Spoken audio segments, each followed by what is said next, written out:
முதலமைச்சர் மு.க.ஸ்டாலின் கொண்டு வந்திருந்த தனி தீர்மானங்கள் இரண்டும் ஒருமனதாக நிறைவேற்றம் செய்யப்பட்டிருக்கிறது. அண்மை செய்தியாக பார்த்துக் கொண்டிருக்கிறோம்.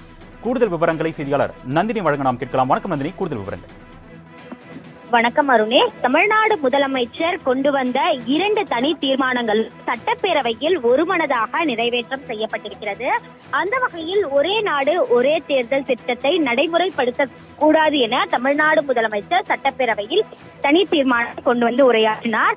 அதே போன்று தொகுதி மறுவரையறை குறித்த தனி தீர்மானத்தின் மீதும் தமிழ்நாடு முதலமைச்சர் உரையாற்றினார்.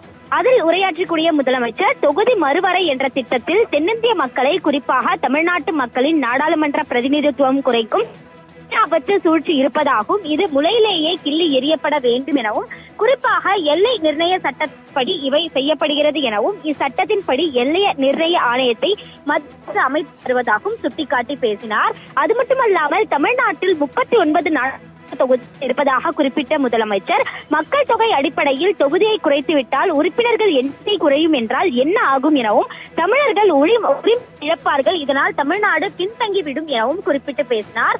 அதே போன்று ஒரே நாடு ஒரே தேர்தல் திட்டம் தொடர்பான தனி தீர்மானமும் தமிழ்நாடு முதலமைச்சர் அந்த தீர்மானத்தின் மீது பேசிய முதலமைச்சர், தமிழ்நாடோடு ஒப்பிடுகையில் பீகார் மாநில மக்கள் தொகை 1.5 மடங்கு அதிகரித்துள்ளது. மத்திய அரசு மேற்கொள்ள உத்தேசித்துள்ள தொகுதி மறுசீரமைப்பு நடவடிக்கையை பொறுத்தவரையில் விகிதாச்சார அளவில் குறைத்திருப்பதாகவும் தெரிவித்தார். என்றால் ஒரே நாடு ஒரே தேர்தல் தொடர்பாக தமிழ்நாடு முதலமைச்சர் பேசுகையில், நாடாளுமன்றம், சட்டமன்றம், நகராட்சிகள், பஞ்சாயத்து ஆகியவற்றிற்கு ஒரே நாடு ஒரே தேர்தல் என்ற நடைமுறையை மிகவும் கடுமையாக எதிர்த்தாக வேண்டும் எனவும், அனைவரும் ஒன்று சேர்ந்து இதற்கு குரல் கொடுக்க வேண்டும் எனவும் கேட்டுக்கொண்டார். இந்த தீர்மானத்தின் மீது ஒவ்வொரு கட்சிகளும் சார்பான சட்டமன்ற உறுப்பினர்களும் ஏற்று பேசினார்கள்.